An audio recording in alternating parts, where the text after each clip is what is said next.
Diyos ko, madam. Alam ko sinusundan pa rin tayo ng mga aswang. Mamamatay na tayo!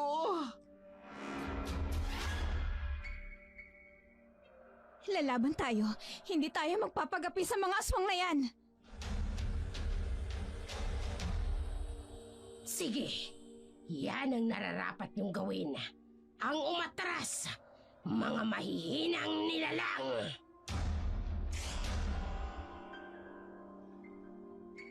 Isang mapagpalang araw po, Dark Shadow. Itago niyo na lamang po ako sa pangalang Lilo. Katulad ng iba, meron din po akong karanasan tungkol sa mga aswang. Matagal ko na po itong pilit na kinalilimutan, pero dahil sa namimiss ko po ang buhay sa Pilipinas, madalas po akong tumambay sa mga YouTube channel at napadpad po ako sa channel ninyo.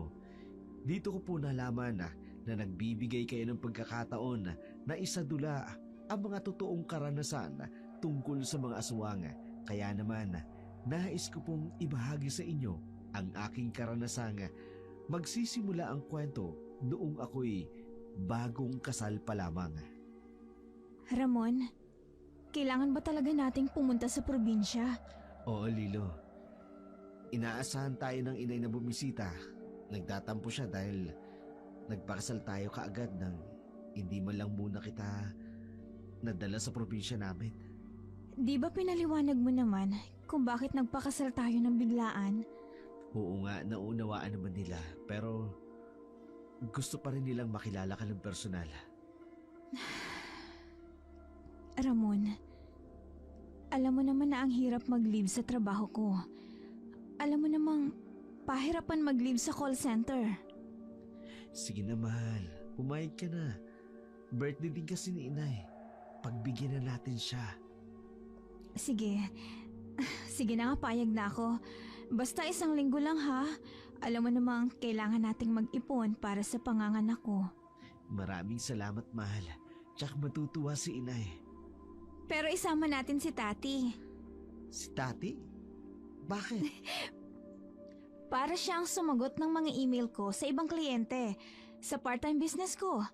Alam mo, hindi ko pwedeng ipagkatiwala sa kanya ang negosyo nang walang supervision ko. Alam mo naman ang baklang yun. Oh, sige. Payag na ako. Bagong kasal pa lamang sina Lino at Ramona. Minadali nila ang kanilang pagpapakasal dahil buntis na si Lilo.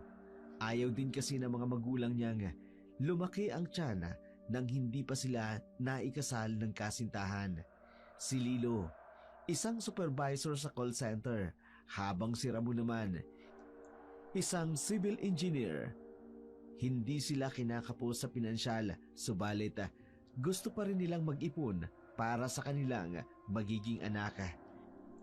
Hindi pa kailanman nakararating ng probinsya ni Ramon si Lilo, kaya hindi pa rin niya nakikilala ng personal ang pamilya ng kanyang asawa. Kaya naman, nang humiling si Ramon na bumisita sila sa probinsya, kahit nagdadalawang isip si Lilo, pinagbigyan niya lamang ito. Mahal, maayos na ba ang lahat ng dadali nating gamit? Oo na, nailagay ko na sa maleta. Ay, kung hindi lang sana ako buntis. Pwede sana tayong mag-book na lang ng ticket sa eroplano papunta dun sa inyo. Iyaan mo na, mahal. Kaya ko naman mag-drive ng 8 oras na straight sa biyahe. Ay, Oh, lalim yata ng buntong hininga mo. inaalala ko lang kasi tong bahay natin. Walang tatao dito. At mabuti na lang din at pinayagan ako ng boss ko na mag-immediate vacation, which is unfair para sa iba. Mahal, huwag mo nang alalahanin itong bahay natin. Secure dito. Tsaka tungkol naman sa trabaho mo, deserve mo na magkaroon ng vacation leave. Hindi mo pa naman ginagamit ang vacation leave mo nung nakarang taon, di ba? Ikaw talaga. Nahahanapan mo talaga ng rason ng lahat. Siyempre, ako pa ba? Oo, ikaw. Ang yabang mukha mo. Teka, mahal. Hindi pa ba gumagalaw o sumisipa si baby? Hindi pa. Mag-4 na buwan pa lang naman tong tiyan ko. Maghihintay ka pa ng ilang buwan. Excited na kasi ako, mahal. Ako rin, mahal. Excited na rin akong makita ang magiging anak natin. Hello, nak. Ako ang daddy mo. Excited na ako makita ka. Ano ka ba? Ikaw talaga. Hindi pa yan gagalaw. Sandali Tatawagan ko muna si Tati. Sasabihin ko na dito na siya magpalipas ng gabi. Mabuti pa nga. Para maaga tayong makaalis at di na tayo abutan ng traffic. Matiwasay na natulog ang mag-asawa nung gabing yun. Pagsapit ng alas 5 ng umaga, gumayak na sila upang umalis sakay ng kanilang Ford Bronco. Dumaan muna sila sa isang drive-thru upang bumili ng baon nilang pagkain para sa biyahe. Umorder si Tati ng isang large hot coffee at iba pang pagkain. Samantalang, kape lang ang inorder ni Ramon. Hindi kasi siya mahilig sa pagkain may maraming seasonings at spices, lalo na ang bawang at asin dahil nagkakaroon siya ng allergy. Payapa ang kanilang biyahe. Sa sumunod na oras, nagising lamang sina Tati at Lilo nang huminto ang kotse. Mahal, bakit tayo huminto? Nakarating na ba tayo? Hindi pa, mahal. Mga 3 oras pa ang biyahe natin. Magkakarga lang ako ng gasolina. May gusto ka bang ipabili sa convenience store? Ekstrang tubig na lang, mahal. Paubos na kasi tong tubig natin. Sige, dito muna kayo Madam, ang gwapo talaga ng hobby mo, no? Galing mo pumili. Sinabi mo pa. Hindi ko nga alam kung paano niya ako nagustuhan Ang ganda kaya ng ex-girlfriend niya bago ko. Madam ha, maganda ka rin naman Medyo kinulang ka nga lang sa height. Pero carry na yan. Nasa panlaban ng face, winner ka na. Maiba ako. Madam, ano ba nangyari sa kanila ng ex-girlfriend niya? Ang sabi sa akin ni Ramon, namatay daw at nakakaawa nga Kasi hanggang ngayon, hindi pa natatagpuan ng pamilya ng ex-girlfriend niya ang katawan nito. Teka, madam. Ang gulo Paano nasabing patay na siya wala naman palang katawang natatagpuan? I think the authorities found some of her belongings. Tapos, lumipas na ang ilang taon ng paghahanap, pero wala pa rin silang natatagpo ang bangkay. Kaya ayun, isinara na lang ang kaso. Nakakalungkot naman pala ang sinapit ng ex-jowa ni Papa Ramon. Madam, no? Pero parang blessing in disguise na rin, di ba? Kasi nakilala mo ang super-duper gwapo mong happy na si Papa Ramon. Uy, Tati, huwag ka nga magsalita ng ganyan. Masama yan. Sorry, madam. Carried away lang ako. Ang gwapo talaga. Baka pwedeng pahiram kahit saglit. Nagpatuloy ang pag-uusap ni Tati at Lilo hanggang bumalik na si Ramon sa natitirang 3 oras ng biyahe. Hindi na bumalik pa si Tati at Lilo sa pagtulog. Mag-aalas 4 na ng madaling araw nang makarating sila sa baryo nila Ramon. Madilim ang paligid, ngunit hindi maitatago ang payak na kapaligiran. Ang mga mangilang-ilang bahay sa paligid, ang mga mayayabong na puno. Lumiko ang kanilang sinasakyan sa isang makipot na daan, malubak na kalsada. Sa magkabilang gilid ng daan nakahilera ang nagtataasang puno ng akasya.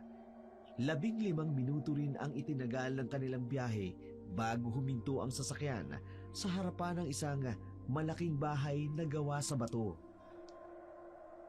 Ang yaman niyo pala, sir. Wala ka ng bahay niyo, ha? Hindi naman. May mga naipundar lang ang mga magulang ko kaya medyo nakaipon kami kahit konti.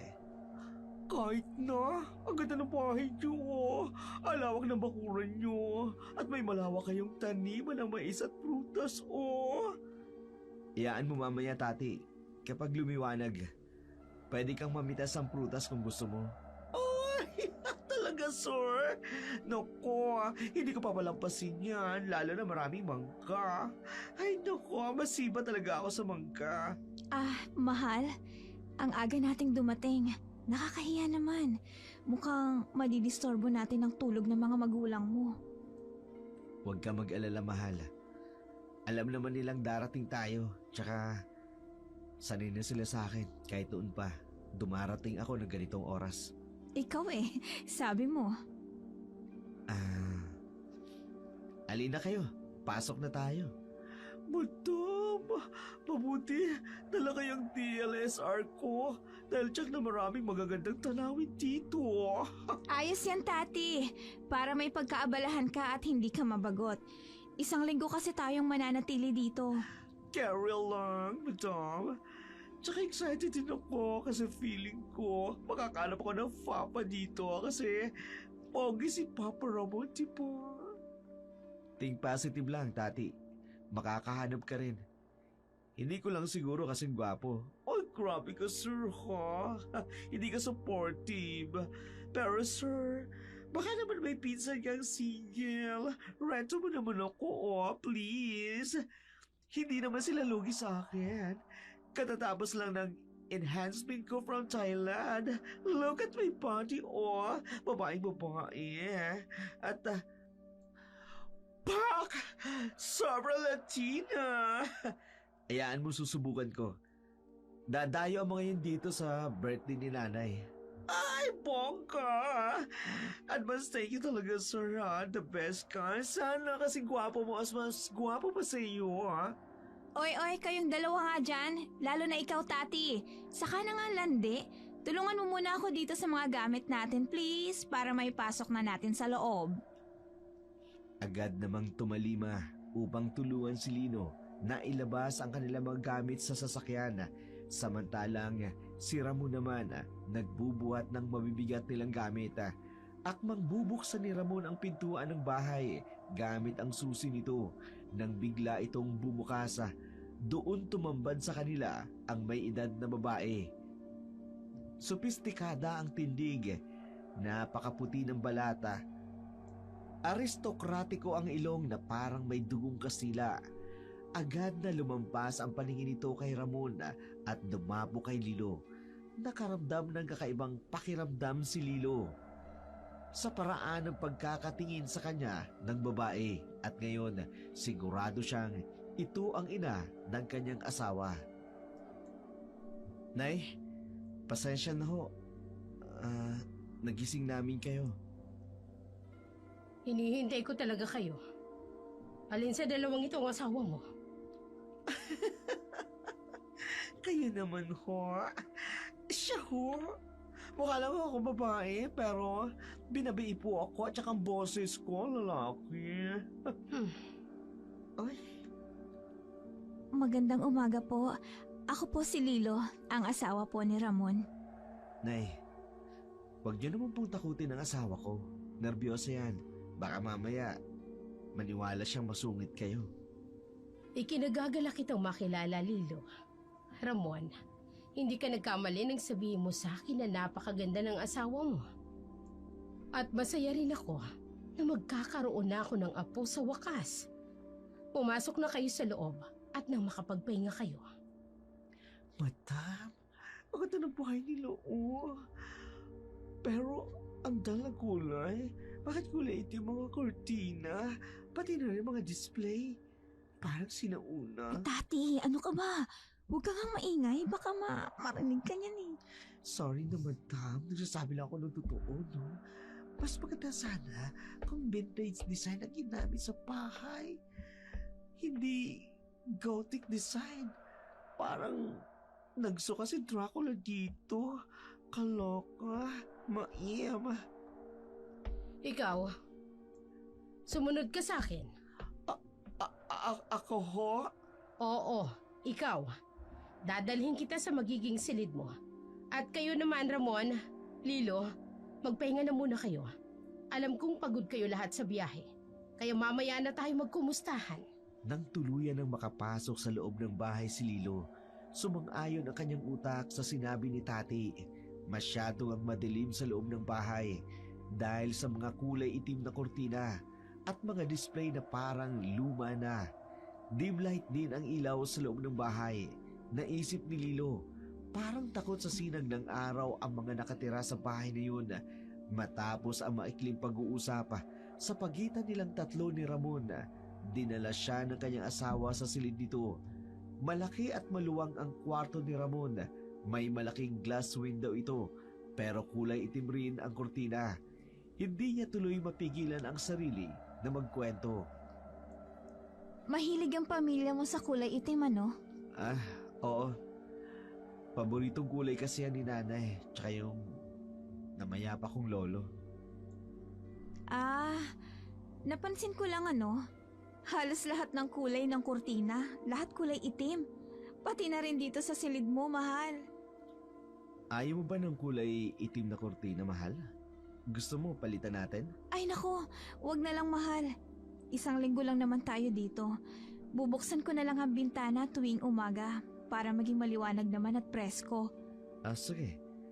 Basta ang bintana lang dito sa kwarto natin ang bubuksan mo.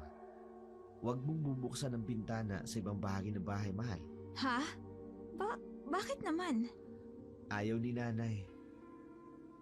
Alam yun ng mga kasama natin dito sa bahay. Ganun ba? Nagtataka man si Lilo pero mas pinili niya na lamang ang manahimik dahil na rin sa pagod at antoka. Agad siyang humiga sa kanyang kama upang magpahinga. Kaagad din siyang dinapuan ng antoka marahil dahil sa kanyang pagbubuntis. Nagising si Lilo nang maramdaman niya ang mahinang tapik sa kanyang pisngi. Pagmulat ng kanyang mga mata, bubungad sa kanya ang nakangiting mukha ng kanyang asawa. Bago na, mahal. 11:00 na oh. Hindi ka pa kumakain ng agahan. Nakatulog pala ako. Naku, nakakahiya naman sa mga magulang mo, mahal. Tinanghali ako ng gising. Huwag ka mag-alala. Naiintindihan naman nila. Alam din nila na kulang tayo sa tulog dahil sa haba ng biyahe natin. Nag-aalala lang ako sa'yo dahil hindi ka pa kumakain. Pati yung baby natin. Ikaw talaga, ang sweet mo. Oh, heto na nga. Babangon na po. Ganda talaga ng asawa ko kahit bagong gising. Sige na. Bulahin mo pa ako. Nakuha mo na nga ako. Oh, tingnan mo. Kasal na nga tayo. Hindi yun pambobola, no? Totoo yun. Ay, sus! Teka. Nasaan nga pala si Tati? Gising na ba? Hindi pa lumalabas ng silid niya. Ako nang tatawag sa kanya. Mag-ayos ka na, mahal, ha? Para makakain ka na. Tatawagin ko na lang si Tate para sabay na kayong kumain ng lunch. O sige, mahal. Salamat. Masayang nag-ayos si Lilo at pilit niyang isinuot ang kulay cream niyang dress na bumagay sa malaporsilanan niyang balata. Inayos din niya ang kanyang buhok upang mas expose ang kanyang leeg. Dala na rin siguro ng pagbubuntis niya. Kating-kati kasi siya sa buhok niya, lalo na kapag pinagpapawisan siya. Nang tingnan niya ang sarili sa salamin na sigurado niyang presentable na siya, nagdesisyon siyang hawiin ang itim na kurtina sa bintana ng kanilang silid ni Ramon. Pagbukas niya ng bintana, napahanga siya sa lawak ng taniman ng mais at ng mangga ng mga magulang ni Ramon. Ngunit sa lawak nito, hindi niya halos matanaw ang main road. Wala ding kapitbahay sila Ramon. Ang bahay nila ay nag-iisa sa gitna ng malawak na farm. Kumusta ang tulog mo, Tati? Nakatulog ka ba ng maayos? Yes, sir naman, napaka-caring nyo. Baka agawin ko kayo sa asawa nyo, no? Masyado kang sweet. Para kang honeycomb. Ang landi mo talaga, Tati, no? Pati asawa ko, hindi mo na pinalampas. Kasi naman, madam. Tati, gusto ko lang masigurado kung maayos ba ang tulog mo. Aba, bisita ka namin. Nakakaya naman kung hindi ka magiging komportable dito sa bahay. Ay, sir. Total, package na talaga. Yummy ka na. Caring pa. Madam, ano ba gayong ang pinainom mo dito kay Sir Ramon para Magaya ko naman. Share your blessing, madam. Ano ka ba naman, Tati? Walang gayuma. Ganda ko lang, sapat na. Tama yan. Baka saan pa umabot ang usapan ninyo at ang asaran ninyong dalawa. Kumain na kayo. Ipatitikim ko sa inyo ang specialty ni nanay. Dinakdakan at hinaluan ng maraming utak ng pampalapot. Ay, gusto ko yung malapot. Parang ano? Parang ano, Tati?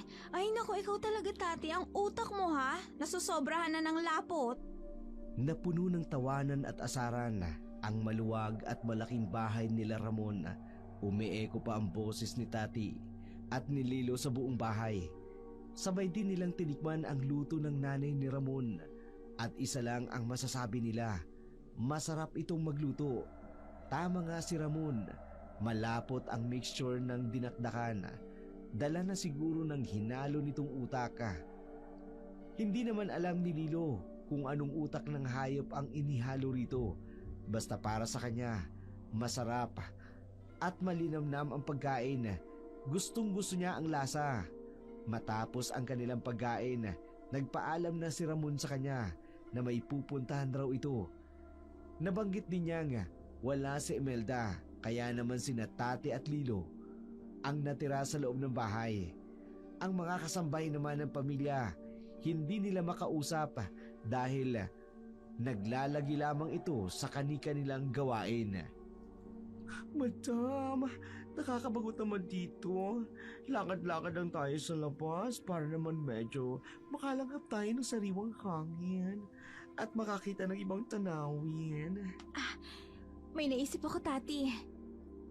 Punta kaya tayo sa pinakabaryo. May gusto kasi akong kainin eh. Gusto kong bumili ng binagol. Madam, hindi naman natin sure kung may nagtitinda ng binagol dito. Eh di kung wala, eh di maghahanap ako ng iba. Alam mo kasi naglalaway talaga ako eh. Gusto kong kumain ng matamis. Yung tamang-tama lang ang tamis. Nasa akin nga pala yung susi ng Ford. Yung lumang owner type jeep kasi ang ginamit ni Ramon eh. Okay, madam. Dadali ko rin yung DSLR ko para makapag-picture din ako ng magagandang scenery na madadaanan natin. Ewan ko ba, bigla ako nag-crave sa matamis na pagkain. Dahil yan dyan sa pagbubuntis mo, madam. Ganyan talaga kapag buntis kung ano-ano ang gustong kainin. Umalis si Tati at Lilo, sakay ng kanilang kotse. Excited si Tati na kumuha ng mga pictures sa kanilang madadaanan. Hapon na ng mga oras na yun, pero dahil gustong gusto ni Lilo na kumain ng binangol, kahit walang kasiguraduhan, nagpasya siyang pumunta sa baryo. Habang nasa daan, nagtataka si Lilo kung bakit maagang nagsasara ng bahay ang mga tao. Mag-aalas 3:30 pa lamang ng hapon na yun, nakarating sila sa nagkukumpulang tindahan. Meron ding mga taong napalingon sa kanila nang iparada ni Lilo ang sasakyan. Ang iba naman ay nagbulong-bulungan pa, ngunit hindi na lamang pinansin ni Lilo. Marahil hindi lang sanay ang mga ito na makakita ng dayo. Maliit lang kasi ang nasabi ng baryo. Grabe naman mga tao rito kung makatingin, madam. Nang lalaman ng feelings. Pakiramdam ko tuloy artista ako. Ano ka ba naman, Tati? Huwag mo na silang pansinin. Maghanap na lang tayo ng tindahan na nagtitinda ng binagol. Ay, doon sa bandang yun. Doon tayo tumingin. Sige, madam. Nakasunod lang ako sa iyo. Kaloka naman mga tao rito. Hanip ko makatingin sa amin Ngayon lang ba sila nakakita ng mga pretty like us? Ayun, may isang matandang nagtitinda. Mukhang binagol ang tinitinda niya. Lalapitan ko siya. Manang, may tinda ho ba kayong binagol? Oo, bibili ka ba? Meron pa akong natitirang 4 na piraso. Bibilhin ko na pong lahat yan. Pati na rin ho ang mani na kulay pula. Ay siya, sige. Mukhang bagong salta ka dito, anak. Opo. kadarating lang po namin kasi kaninang umaga. A-attend po kasi ako ng kaarawan ng biyanan ko. Biyanan? Sinong biyanan mo? Si Imelda po, yung nakatira sa malawak na farm ng mangga. Ha? Ayos lang po ba kayo? Madam, iniwanan mo ako dun sa daan. Ay, sorry, may kausap ka pala. Buntis ka, hindi ba? Paano niyo po nalaman na buntis ako? Hindi pa naman po ganun kalataan tiyan ko eh. Mag-iingat ka. Hindi lang ikaw ang una. Ano ho? Ano ho yun? Eto ng mga pinamili mo. Kahit huwag mo nang bayaran. Naku, hindi naman po. Heto po 1,000. Sa inyo na po yung sukli. Nakakahiya naman po kung hindi ko kayo babayaran. Malulugi po kayo niyan. Mag-iingat ka, anak. Huwag kang basta-basta magtitiwala sa lugar na ito. Bakit po, Lola? May mga aswang po ba dito? Or worse, vampire? Higit pa sa inaakala mo. Oh my! Madam! Nakakatakot na pala sa lugar na to. Halika na, Tati. Umuwi na tayo. Sige ho, maraming salamat po ulit, Lola. Habang nagmamaneo pabalik sa bahay si Lilo, hindi niya maiwasang maalala ang bili ng matanda sa kanya. Parang meron itong alam at binalaan siya nitong mag-iingat pero hindi niya alam kung saan siya eksaktong pinag-iingat. Ganun na lamang ang reaksyon ng matanda nang sabihin niya kung saan siya nakatira. Samantala si Tati naman hindi matigil sa kung ano-anong teorya tungkol sa sinabi ng matanda. Pagkarating nila sa bahay, agad niyang ipinirada ang sasakyan sa garahe. Ngunit laking gulat ni Lilo nang makita si Imelda na istrikto ang muka. Nakatayo ito sa may pintuan ng bahay. Tila ba hinihintay talaga sila. Saan kayo galing? Sa baryo po. Umalis na lamang kayo ng basta nang walang paalam? Nag-grade po kasi ako ng binagol. Kaya naisipan po namin ni Tati na umalis. Pasensya na po. Hindi kami nakapagpaalam. Wala po kasi kayo kanina eh. Bumili kayo kay Iska? Hindi ko po sigurado kung Iskaho yung pangalan ng nagtitinda. Hindi ko naman po kasi naitanong yung matanda. Si Iska na ngayon. Isang manggagamot ko, no? Ayoko nang mauulit ito, Lilo. Alam mo namang buntis ka. Ingatan mo ang bata. Ayokong may mangyari sa apo ko. Delikado ang lugar na ito. Lalo na kung gabi. Pasensya na po. Hindi na po mauulit. Mabuti. Pumasok na kayo. Naghanda ako ng hapunan. Huwag na natin hintayin si Ramon. Gagabihin yun ang pag-uwi. Nagluto ako ng pinalambot na pata. Madam, nakakatakot na may biyanan mo. Parang kakainin tayo ng buhay ko makatingin. Ano ka ba? Huwag ka na nga maingay. Baka mamaya marinig ka pa. Ay, sumunod na lang nga tayo.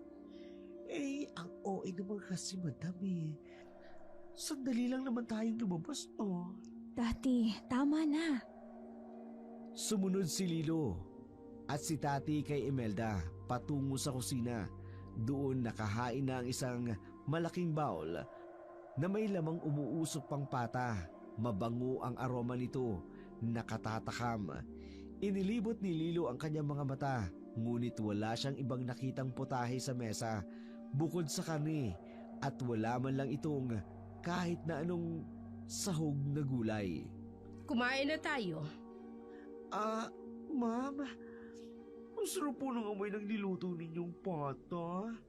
Malaki din po ang pagkakatadtad. Oo, sinadya ko talaga ang pagkakatadtad niyan. Bukas maghahanda ang lahat para sa karawan ko sa susunod na araw. May maitutulong po ba kami ni Tati? Inay? Huwag ka nang mahiya na tawagin akong Inay Lilo. Parte ka na ng pamilya dahil asawa ka ni Ramon. Kaya na namin ang lahat. Si Ramon na ang bahala sa preskong karne na panghanda ko sa karawan ko. Kaya kayong dalawa, nitong kaibigan mo, pumirmi na lamang dito sa bahay. Ma'am, Magaling po ako mag-decorate. Baka gusto niyo po, ako na lang mag-decorate para sa birthday niyo. Hindi na. May mga tao na akong gagawa niyan. Sige na, mag-umpisa na tayong kumain. Sige po, inay. Tati, kain na tayo. Okay, madam. Medyo naging awkward ang ambience matapos ang palitan ng usapan ng magbiyanan. Pati si Tati, medyo napapangiwi. Dahil na-sense niya na ayaw ng biyanan sa kanyang boss na tumulong sila sa paghahanda para sa kaarawan nito. Nag-umpisa silang kumain ng karning luto ni Imelda. At kagaya ng naunang luto, masarap ang pata. Napakalasa ng karne. Kakaiba ang mga patang natikman nila noon. Nasa kalagitnaan sila ng pagkain nang biglang may pumasok na kasambahay. May edad na rin ito. May bahid ng dugo ang suot nitong plastic na apron. Lumapit ito kay Imelda at may biglang ibinulong. Kaagad na tumayo si Imelda at sinabing ipagpatuloy nila ang pagkain dahil may kailangan siyang puntahan. Madam, medyo stricta talagang biyanan mo, no? Nagpresenta na nga akong tumulong eh. Ay, hayaan mo na, Tati. Baka ayaw niya lang talaga na may mangialam sa mga gusto niya sa birthday niya. Kaya, hayaan na lang natin. Ipagpatuloy mo na lang yung pagkain mo para matapos na tayo. Madam, ang sarap nitong pinalambot ng pata, no? Pero pansin ko, parang walang bawang na sahog. Ikaw talaga, Tati. Kung ano-ano ang napapansin mo, kumain na lang nga tayo, okay? Pero madam, nakita mo ba yung kasampay na pumasok kanina? May dugo siya sa apron at mukhang fresh. Tingin mo, madam, may katayan kaya sila ng baboy? Ano ka ba, Tati? Lahat na lang ba talaga napapansin mo? Normal lang sa probinsya ang ganyan. Sila mismo ang nagkakatay ng hayop para sa okasyon. Malay mo, nagkatay nga talaga sila ng baboy. Pero madam, fresh pa yung dugo. Tapos wala naman akong narinig na tunog ng baboy na kinatay. Ay naku, huwag mo nang guluhin ang utak mo kakaisip. Sige na, kumain na lang tayo para makain ko na yung binagol na binili natin. Ay, naglalaway na talaga ako dyan eh. Okay, madam. Nag-wonder lang naman ako eh. Ay, kakaiba talaga mga tao dito sa bahay ng biyanan mo, madam. Yung katulong, hindi mo lang natin makausap. Lumabas lang tayo saglit na imbiyerna yung biyanan mo. Ay, hayaan na lang natin. Sumunod na lang tayo para wala ng gulo. Kahit pilit na sinasaway ni Lilo si Tati sa kung ano-anong napapansin nito sa bahay nila Ramon, hindi tumigil ang malikot na teorya ni Tati. Kaya ng gabing yun, pumasok si Lilo sa silid ni Ramon, dala ang binangol na binili nito. Samantala, si Tati naman, pumuslit sa kanyang silid, lumabas ng bahay. Nasa harap siya ng bahay nang mapansin niya ang lumang honor type jeep na paparating. Ito ang sinakyan ni Ramon kaninang umaga nang umalis. Gusto niyang batiin ang asawa ng kanyang boss pero may nagdikta sa kanya na magtago. Kaya yun ang ginawa niya. Nagtago siya sa likod ng malaking puno ng mangga. Nakita niyang bumaba si Ramon ng sasakyan at may kinuha itong sako sa likod at buong lakas itong binuhata. Nang tuluyan nang makapasok si Ramon sa kabahayan, dahan-dahang tumago si Tati sa likod ng honor type jeep at tiningnan ito na bigla siya nang makita ang bakas ng dugo roon. Ay! Bakit may dugo rito? Ano kaya yung nasa loob ng sako? Mukhang malaki ang nasa loob doon at mabigat rin. Teka, kukunin ko ang cellphone ko. Kukunin ko ng picture. Itong likod ng sasakyan. Nakakaloka. Bakit parang weird ang pamilya ng boss ko? Ramon, dumating ka na pala. Nakakuha ka ba? Ay, kaloka. Si Aling Imelda. Narito pala siya sa labas. At ganoon din si Ramon. Magtatago ako ah. Baka makita nila ako ah. Pero saan ako magtatago? Ay, ano ba yan? Dito na nga lang sa likod ng basurahan. May basura. Yuck. Pero kailangan ko magtago. Opo, inay. Dinala ko na po sa basement. Presko po yun. Mabuti. Siya nga pala, pagsabihan mo yung asawa mo. Bakit po? Anong problema? Umalis kanina ng bahay nang walang paalam. Kasama ang assistant niyang bakla. Nakausap pa si Iska. Ang harsh naman magsalita nitong si Aling Imelda. Tawagin ba akong bakla? Ang beauty ko kayo. Pero teka, basement? May basement ang bahay nila. Ano meron sa basement? Tsaka anong issue nila kay Ali Iska? Ganun ba? Huwag kayong mag-alala, inay. Ako nang bahala sa asawa ko. Siguraduhin mo, Ramon. Ayoko ng sakit ng ulo.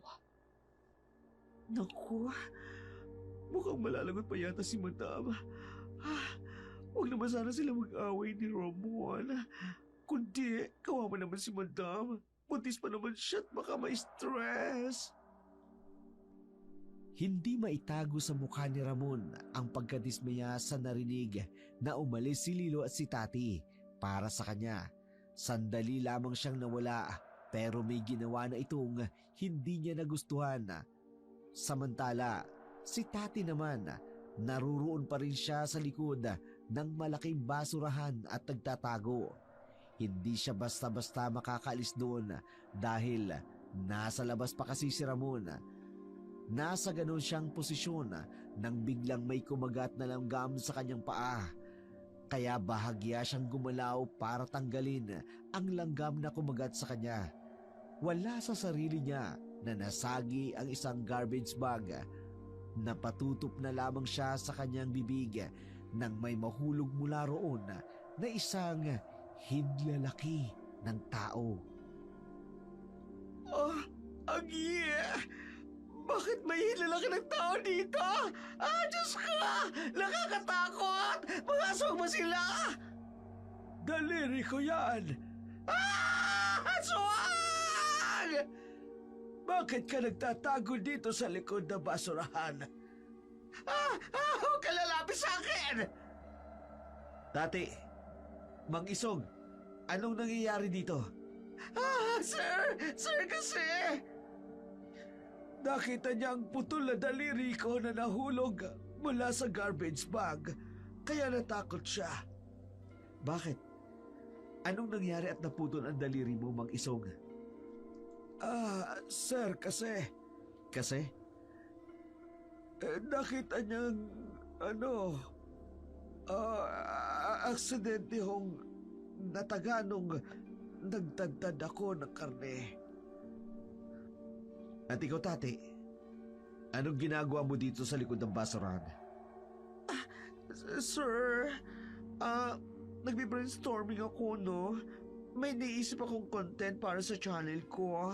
Kasi bumababa ng earnings, kaya inisip ko makagawa ng magandang content. At dito ako napunta.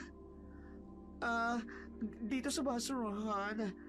Ganun po talaga ako. Masyado akong unique. Ganun ba? Sige. Pumasok ka na sa loob, Tati. Lumalalim na ang gabi. Doon ka na lang mag-brainstorming sa kwarto mo. Sige ho. Good night, sir. Good night din sa'yo, Mang Isong. Sige ho. Maiwan ko na kayo. Mang Isong, Sir. sa susunod, mag-iingat kayo. Dali-daling pumasok sa kanyang silid si Tati. Agad nitong inilak ang pinto. Tumakbo siya papunta sa banyo. Doon nagsimulang magsuka. Hindi pa rin niya maalis sa isipan ang daliring nakita sa basurahan. Samantala, pumasok si Ramon sa kanilang silid at naabutan si Lilo na kumakain ng binangol habang nanunood ng TV. Nang mapansin ni Lilo ang pagdating ng asawa, agad siyang lumapit at niyakap ito. Ngunit agad din siyang bumitaw nang mapansing hindi gumanti ng yakap si Ramon. Mahal, may problema ba? Nabanggit sa akin ni inay. Umalis daw kayo ni tati kanina. Oo, mahal. Nag-crave kasi ako sa binagol. Kaya umalis kami. Hindi na kami nagpaalam dahil wala naman si inay dito kanina. Paano kung napahamak ka? Paano kung napahamak ang anak natin? Kung gusto mo pala ng binagol, kaya naman namin gawin yun ng mga kasambahay. Teka, Ramon, hindi ko maintindihan kung bakit napakalaking bagay nito. Wala namang masamang nangyari sa akin. Kasama ko naman si Tati at marunong naman ako magmaneho. Ginagawa ko rin naman to dati sa Maynila Sa Maynila yun! Anong kinaibahan nun dito? Enlighten me! Ayokong bigyan ng alalahanin si inay. Lalo na't malapit na ang karawan niya. Ayaw niyang may mangyaring masama sa'yo at sa baby natin. Kaya simula ngayon, hindi ka na maaring lumabas. Ano? Ikukulong mo ako sa loob ng bahay? Ramon, hindi naman yata tama yun. Basta't hanggat narito tayo, susunod tayo sa patakaran ni inay. Ramon! Gulong-gulo si Lilo sa inasal ng kanyang asawa. Tila, hindi ito si Ramon na nakasama niya ng ilang taon sa Maynila. Hindi niya inakala na magiging sunod-sunuran pala ito sa ina at nagagawa pa rin siyang pagtaasan ng boses, isang bagay na hindi nito ginawa noon. Kinabukasan, mugto ang mga mata ni Lilo dahil sa pag-iyak. Sinubukan niyang takpan ito ng make-up, ngunit hindi ganong kadaling itago ang bakas ng kanyang pag-iyak. Pagkalabas niya ng silid, agad siyang nilapitan ni Tati. Madam, O Tati, bakit? Bakit balisa ka? ganito si Yuni. Kagabi, may nakita akong hinlalaki ng tao sa basurahan. Ha? Tati, anong ibig mong sabihin? Kasi nung lumabas ako kagabi, tapos napadpad ako sa basurahan. Sa takot ko na makita ko ng biyanan mo. Pero ayon sa matandang lalaking kasambahay, sa kanya daw yun. Pero duda ako, madam. Bakit naman magdududa ang isang katulad mo, Tati? Baka naman talaga sa kanya yun. Hindi imposible kasi yung matandang kasambahay. Well, syempre, matanda at gurong na. Dapat kulubot na yung daliri. Pero yung nakita ko, madam, mabuti at makinis eh. Yung kasambahay maitim. Ay, naku, Tati. Isa lang ang solusyon dyan. Ano, madam? Di pagmasdan mo ang kamay ng kasambahay kung talagang may putol siyang daliri. Oh, Mikey. Madam, ang talino mo talaga. Hindi ko kaya naisip yun, no? Kaya nga bus kita eh. Kasi mas matalino ka sa akin. Ay, o sige na, Tati. Maiwan na muna kita. Hahanapin ko pa si Ramon. Sige, madam. No problem. Pero teka lang ha. Bakit mugto ang mata mo? Umiyak ka? Ay, may konti lang hindi pagkakaintindihan. But don't worry, maayos din to. Hinanap ni Lilo ang kanyang asawa at natagpuan niya ito sa bakuran ng bahay kasama ang mga taong naghahanda para sa karawan ng ina nito. Kinabukasan, dahan-dahan siyang lumapit kay Ramon. Gusto niyang kausapin ito hinggil sa nangyari sa kanila noong nakaraang gabi. Ramon, Lilo, bakit ka lumabas ng bahay? gusto sana kitang makausap. Paggising ko kasi kanina, wala ka na sa kwarto natin. Sige. Halika dito. Ramon, galit ka ba sa akin? Bakit bigla ka na lang ganyan? Ba't nagbagong pakikitungo mo sa akin? Sa loob na tayo mag-usap, Lilo. Naguguluhan man ay sumunod na lamang si Lilo sa kanyang asawa.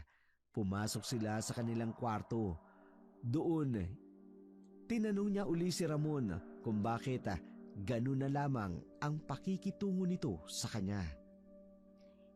Hindi ko kasi maintindihan.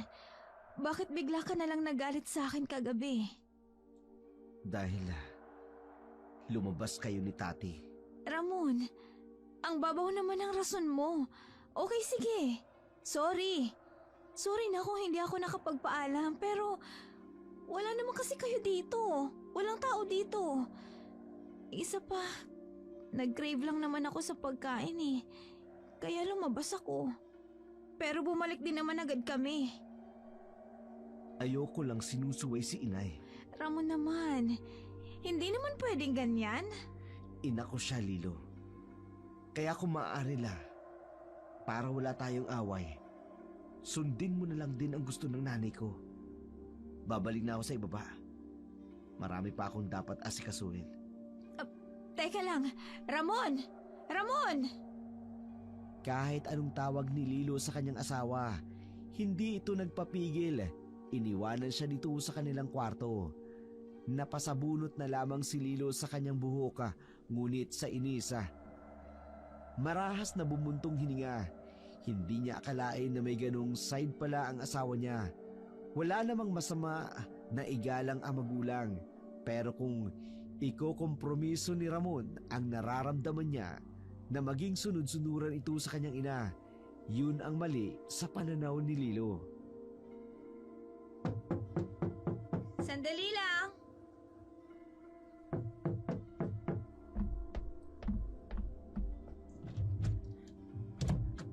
Madam, pasensya na't pinunta kita dito sa kwarto mo, ha? Nakita ko kasi si Papa Ramon papunta sa bakuran.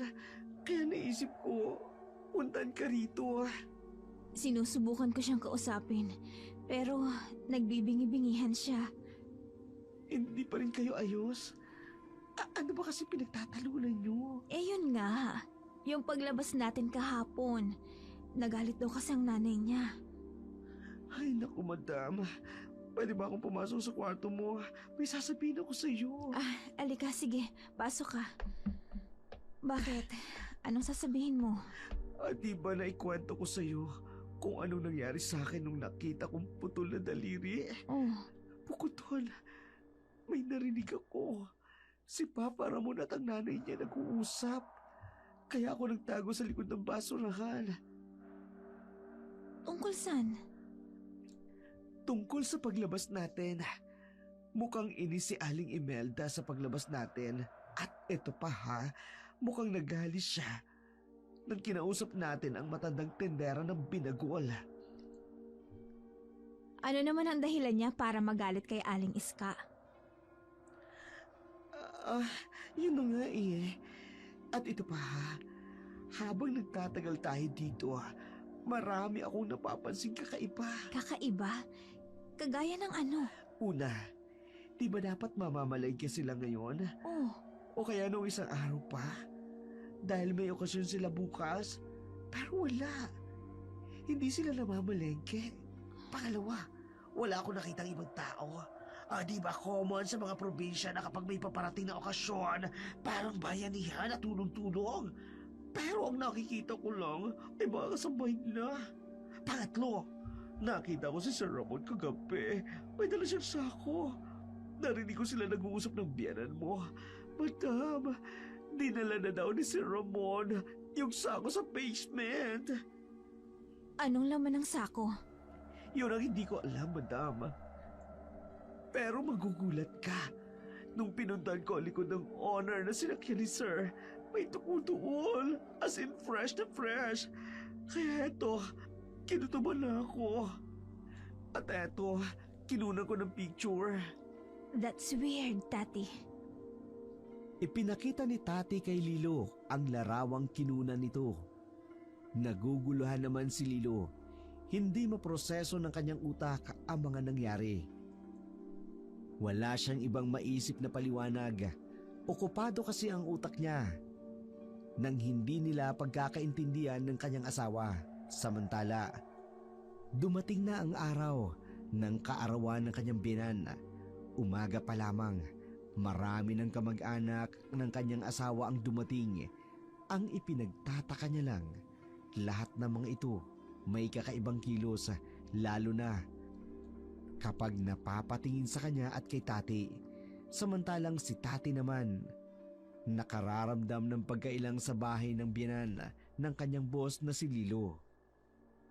Madam, sana pagkatapos ng kaarawan ng biyanan mo, bumalik na tayo sa Maynila. Kakausapin ko si Ramon tungkol dyan. Sorry, madam, ha? Simula kasi nang dumating ang mga kamag-anak ng asawa mo kanina, ewan ko ba, mas lalo ako nakararamdam ng weirdness. Alam mo yun? Tsaka kanina, yung mata ng chewy ni Sir, nakita ko, madam. Nakatingin sa tiyan mo na parang naglalaway. Tati, ano ka ba? Baka mamaya may makarinig sa'yo. Ang dumi talaga ng isip mo. Hindi, madam. True lang sinasabi ko. Ay, kung hindi na masamang isipin na asong yung chewy niya. Tati, ano ka ba? Sige na, paparating na yung biyanan ko. Yung bibig mo, iti ko muna ha. Kumusta kayong dalawa rito? Halina kayo sa hapag. Nakahanda ng mga pagkain. Naroon na din ang mga bisita. Opo, inay.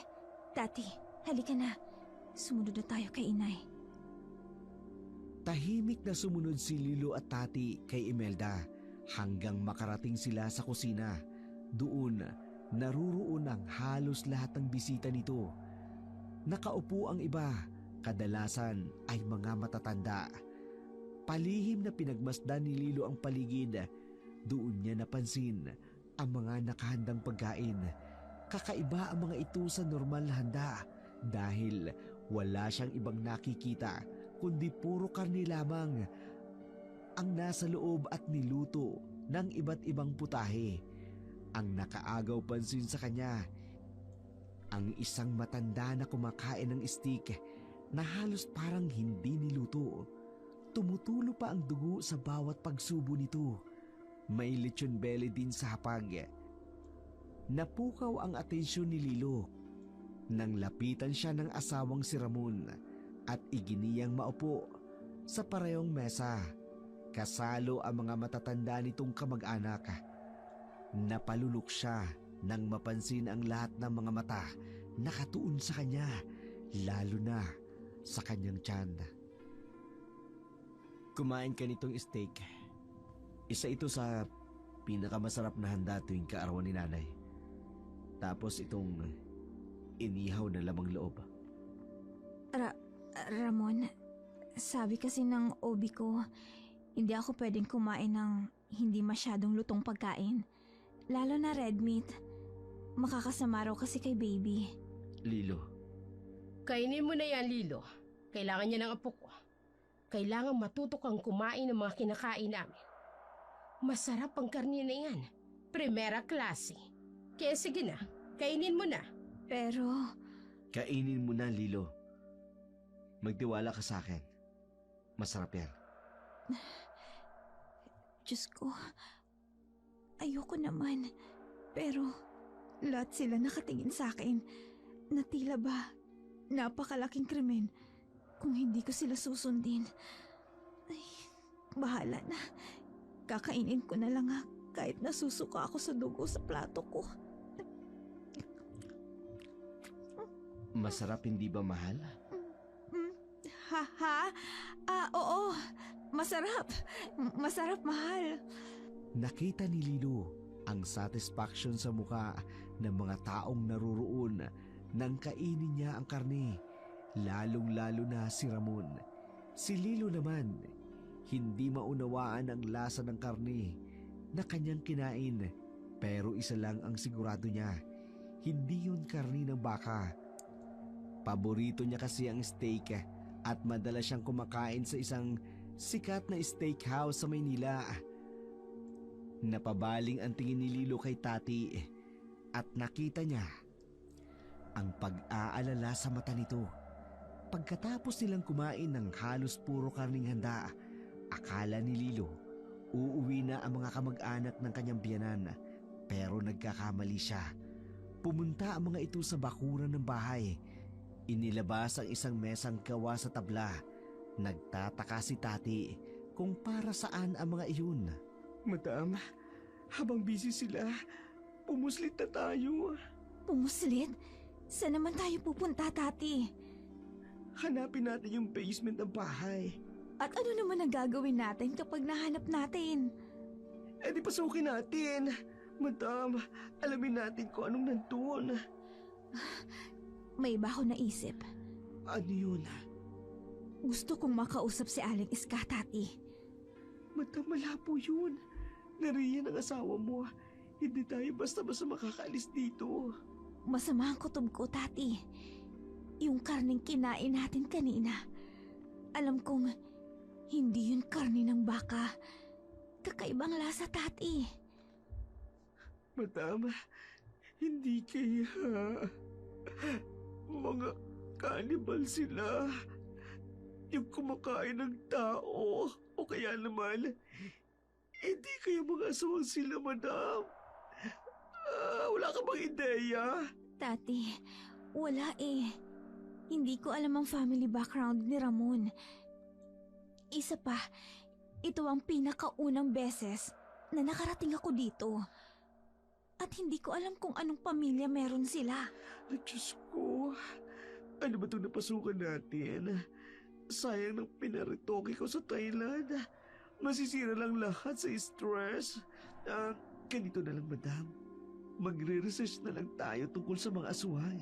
Tati, kailangan ba talaga yon? Oo, madam. Para naman maging advance tayo. Kaya halika na. I-research natin ang mga aswang na yan. Ginawa ni Lilo ang suggestion ni Tati. Nag-research sila tungkol sa aswang. Hindi alam ni Lilo kung matatawa ba siya sa sarili. Hindi naman kasi siya naniniwala sa mga urban legend of folklore. Pero ayon sa mga nababasa niya, medyo tumataliwas ang kanyang paniniwala. May mga bagay kasi roon na tumutugma sa kanyang sitwasyon at ngayon niya lang naalala na hindi nga pala gumagamit ng mga spices si Ramon, lalong-lalo na ang kalamansi, bawang at asin, pati na ang luya. Madam, Oh, tingnan mo dito sa bintana. Yung mga thunders, parang may ritual silang ginagawa. oo nga no. At parang may ginagawa silang ritual na magkakaroon ng alay. Pero, para saan? Madam, kabilugan na ng buwan ngayon. Ayon sa nabasa ko, lumalakas ang mga aswang tuwing ganitong pagkakataon. At madam, paano kung totoo ang mga aswang ang pamilya ng habi mo? Ano gagawin natin? Hindi ko alam. Hindi ko alam, Tati. Parang hindi ko kayang isipin na naaswang ang asawa ko. Eh, madam, natatakot na ako. Ayoko pang mamatay. Lalo pang pagpiyesta ng aswang. Sandali, dito muna tayo.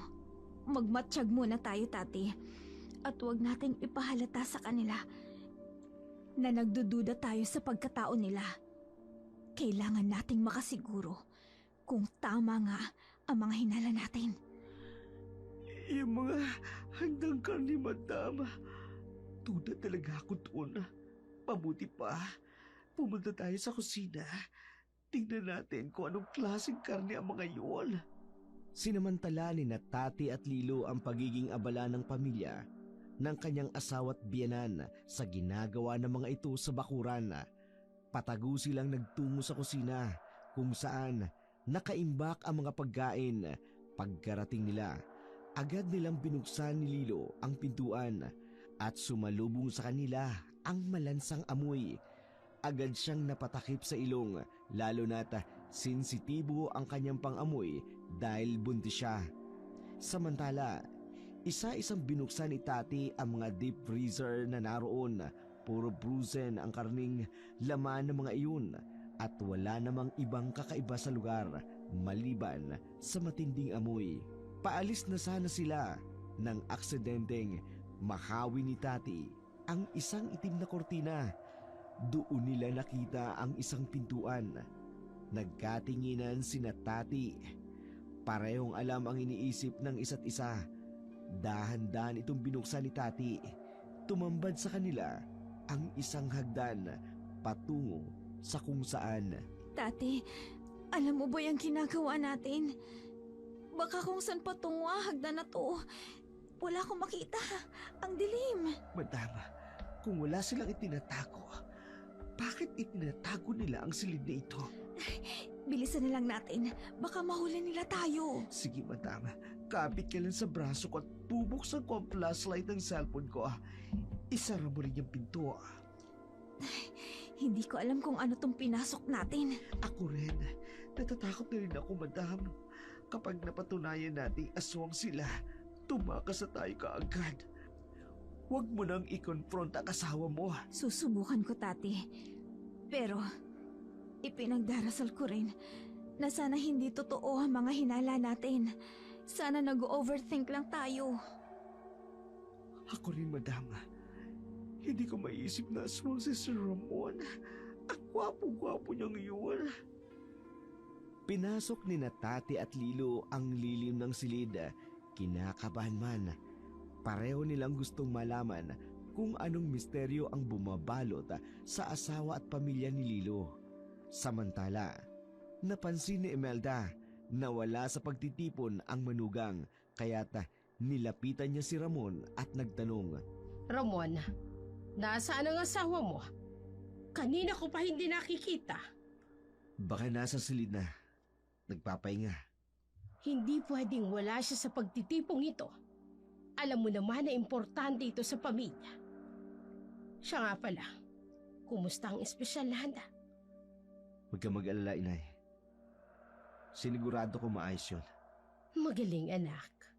Pero yung asawa mo, hindi ko siya gusto para sa'yo.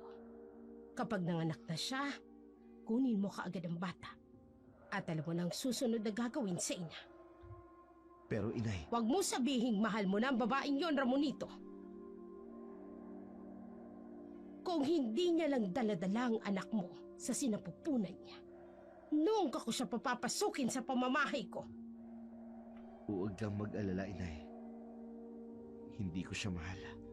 Mabuti kung ganon. Hindi ka mahihirapang idispatcha siya. Opo, inay.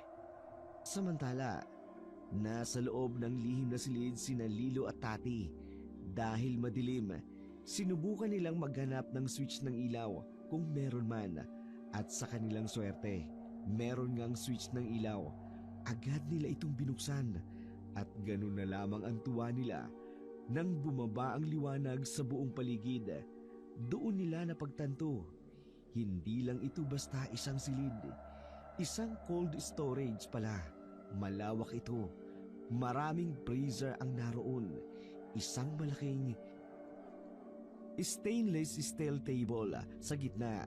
Binuksan ni Tati ang isang malaking freezer. At gano'n na lamang ang takot niya nang makita ang nasa loob nito. Isang frozen na tao. Buo pa ito. Nakabaluktot. Isang babae. Diyos ko, madam. Mga kriminal ang pamilya ng asawa mo. Imposible hindi siya sangkot dito. Ay, Diyos ko. Hihimatayin ako. Ang daming mga putol na katawan sa ibang freezer. Diyos ko, anong klaseng pamilya meron ang asawa ko? Madam, mga sumaga sila. Ibig sabihin, lahat ng kailangan natin, laman ng tao. Hindi. Nakakadiri. Kumain ako ng lamang loob ng tao. Diyos ko, kadiri. Bumalik na ng sikmura ako. Tama na, Tati. Hindi na ako. Ay, Diyos ko, Tati. Tati. Sandali. Bakit? May paparating. Yung ilaw. Kailangan nating magtago. Bilisan mo. Pero, saan tayo pwede magtago dito? Hindi ko alam. Papatayin ko lang yung ilaw, madam. Doon tayo magtago sa likod ng isang malaking shelf. Sisiksik tayo doon. Sige na, bilisan na natin, Tati. Oo, madam. Halika. Bilis. Diyos ko. Huwag sana nila tayong makita. Buksan mo ang ilaw. Opo, inay. Nakita mo na ba ang asawa mo? Hinahanap na siya ng iba nating kamag-anak. Hindi pa ako nakakapanig sa silid namin, inay. Siya nga pala, yung assistant niyang bakla. Mas maganda yatang itumban na natin mamaya. Mukhang makati ang dila nun. Huwag na nating hintayin matuklasan niya ang sikreto natin at sabihin pa sa asawa mo. Diyos ko, madam, balak akong patayin. Anong gagawin ko? Tatakas tayo, Tati. Hindi ko kayang manatili pa dito. Pero inay, mas lalong magdududa si Lilo kapag nawala si Tati. Eh di gawan mo ng paraan. Sabihin mo lumayas o pinabalik mo ng syudad. Kaya ka nga namin pinag-aral at pinatira sa syudad para matuto kang makisalamuha sa kanila. At madali mo silang maloko, yung mga taong yan. Pero inay, matalino si Lilo. Hindi siya basta-basta maniniwala. Basta. Papatayin natin ang baklang yon at kakainin natin ang lamang loob niya. Masusunod po, inay. Kunin mo ng frozen na bangkay ng dalagang pinatay mo. Ipatadtad natin kay Isong.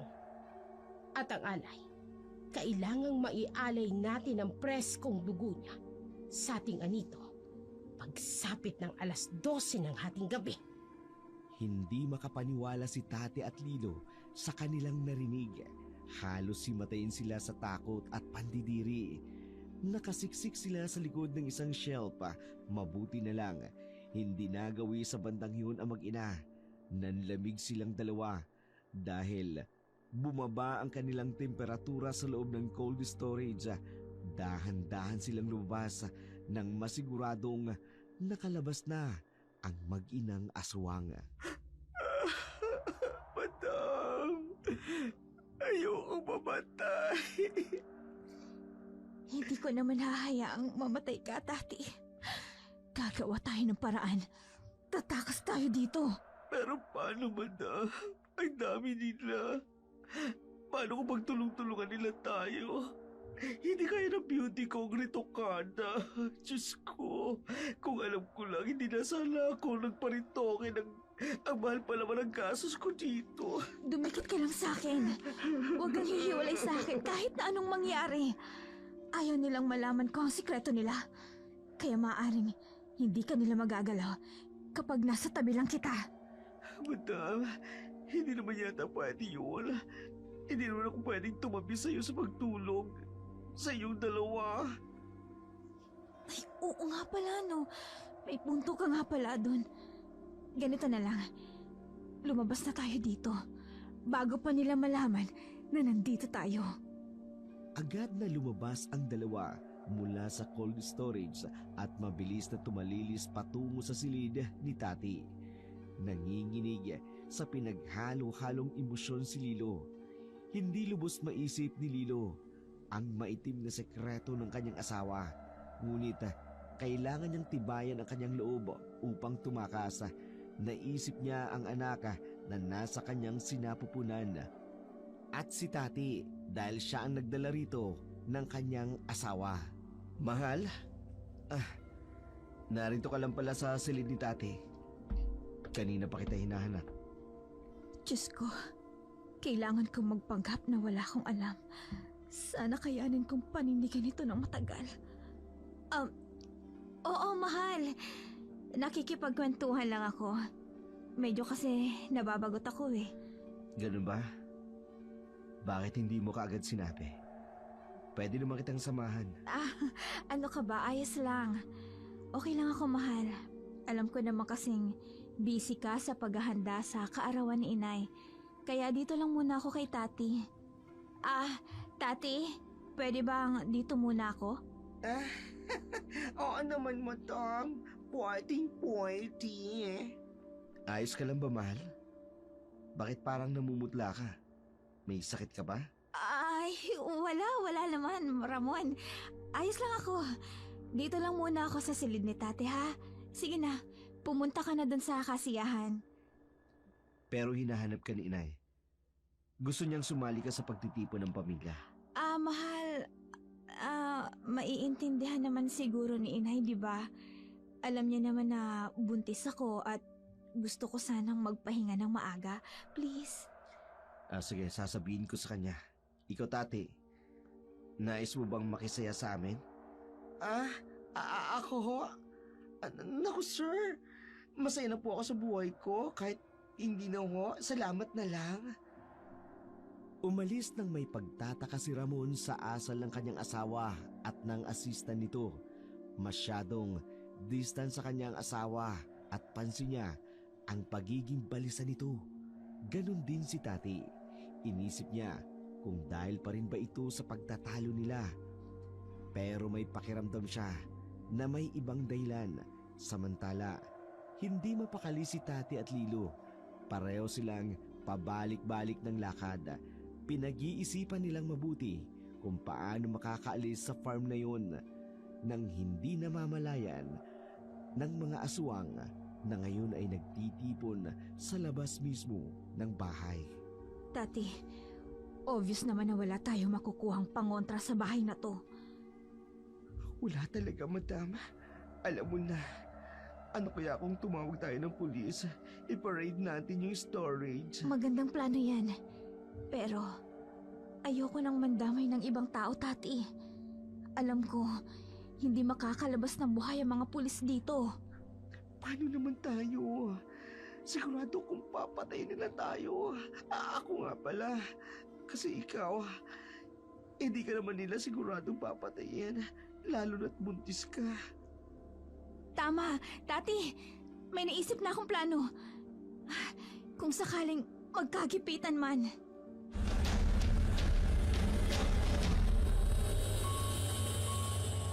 Hindi ko na talaga gusto ang inaasa ng asawa mong yan, Ramon. Matapos lang ang gabing ito, may kalalagyan sa sakin. Inay, dinadala niya ang anak ko. Alam mo naman, pahirapan sa lahin natin ang magkaroon ng supling. Pasalamat ang babaeng yan dahil meron siyang alas ngayon. Pero sige lang, ilang buwan lang naman ang hihintayin natin at magsisilang na siya. Opo, Inay. Hintayin na lang po natin makapanganak siya. Sige, kunin mo na ang babaeng alay. Ihiga mo siya sa higaang kawayan. Uumpisahan na natin ang ritual. Labis ang pagkainis ni Imelda sa kanyang manugang. Ngunit wala siyang magawa dahil dinadala nito ang kanyang apong matagal nang hinihintay ng kanilang angkan. Samantala, si Lilo at Tati palihim na sumilip sa ginagawa ng pamilya ni Ramon. Natutop nila ang kanilang mga bibig nang makita nilang inihiga ni Ramon ang isang babae sa harapan ng isang figurang gawa sa kahoy. Walang ano-ano. Ginilitan ito sa liig. Humiyaw ang babae, ngunit kaagad na tumalsik ang preskong dugo nito. Agad na nagkagulo ang mga kamag-anak ni Ramon. Isa-isa nilang hinablot ang katawan ng biktima. Nagkagutay-gutay ang mga ito, pero mga zombie na pinagpiyastahan ang laman at ang lamang loob ng kanilang alay. Diyos ko! Anong klase mga nilalang yan? Parang mga demonyo. Halos wala silang tinira sa katawan ng babae. Ano ba yan? Hindi ko akalaing napunta ako sa ganitong klaseng pamilya. Pamilya ng mga aswang.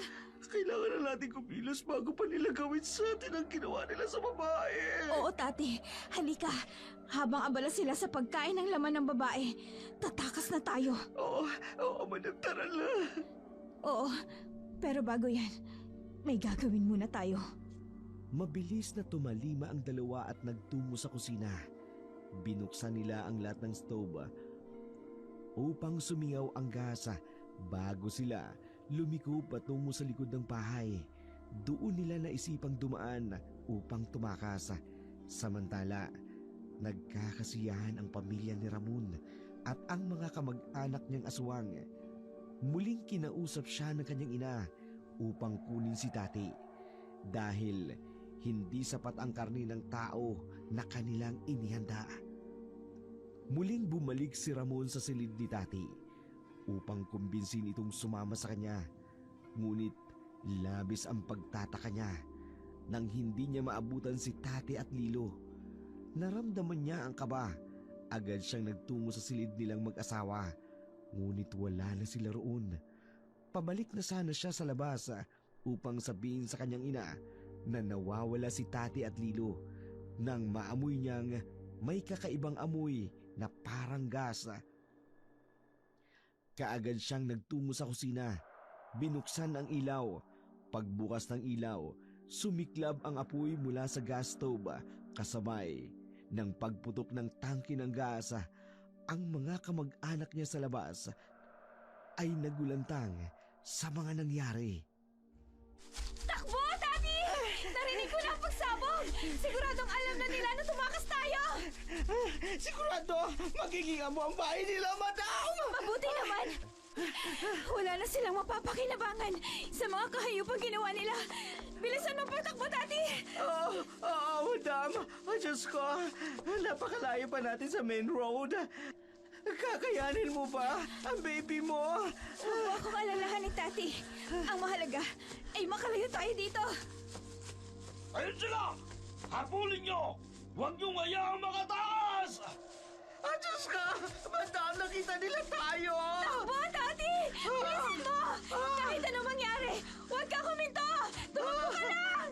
Diyos ko, ayoko pa mamatay. Marami pa ako para sa buhay. Hindi ba ako nakakatikim ng boylet? Takbo, Tati! Bilis!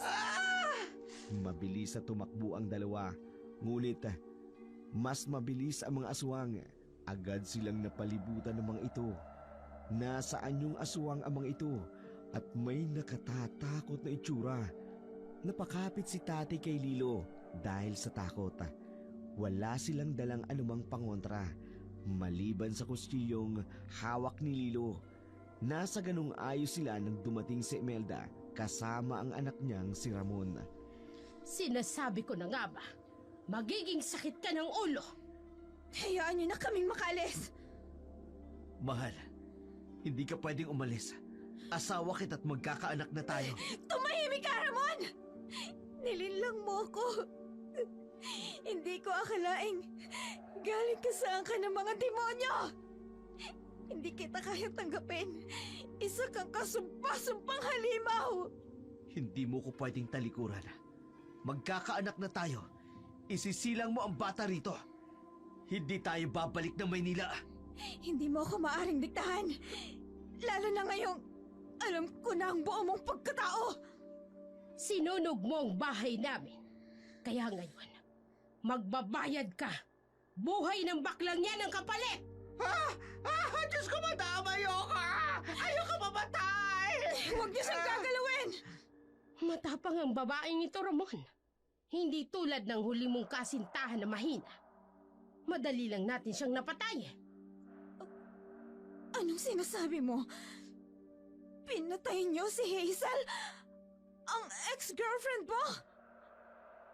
Nalaman niya ang tungkol sa amin. Oo, pinatay namin siya at kinain. At pagkatapos, itinapon namin ang mga gamit niya sa malayong lugar para isipin ng mga pulis na doon siya pinatay. Huwag ka nang magmatigas. Wala ka ng takas, Lilo. Sige! Sige! Sa oras na saktan niyo kami, itatara kong kutsilyong to dito sa tiyan ko! Sige! Ano? Ramon, pigilin mo siya! Hindi pwedeng mamatay ang apo ko! Lilo, huwag mong gagawin yan. Huwag mong papatayin ang bata! Kung ganon, hayaan niyo kaming makaalis! Lilo! Huwag ka lalapit! Huwag ka lalapit! Patawarin ako ng Diyos. Pero itatara ko talaga ang kutsilyong ito sa tiyan ko! Ramon! Ang bata! Hindi ako nagbibiro! Ramon, pagkawalan niyo kami! At hindi ko sasaktan ang anak natin. Nakikita kong mahalaga siya sa pamilya mo. Kaya kung ayaw niyo siyang masaktan, pakawalan niyo kami ni Tati! Inay, pakawalan na natin siya. Nagbabaliw ka na ba, Ramon? Hindi mo pwedeng pakawalan ng babaeng yan! Pag hindi natin siya pinakawalan, sasaktan niya ang anak namin. Utusan niyo ang mga alagad niyo. Ang mga alagad niyong aswang na lumayo! Ngayon din! Kung hindi, itutuloy kong pagsaksak sa tiyan ko! Lumayo kayo! Dumistansya kayo sa kanila! Layo! Mga hayop kayo! Tati, pagbilang ko ng 3, tatakbo tayo ha. Bahala na kung saan tayo makarating. Basta, huwag lang tayong mahuli ng mga halimaw na yan. Oo, madam. Kasunod mo ko. Sige, 1, 2, 3, ngayon na natin takbo!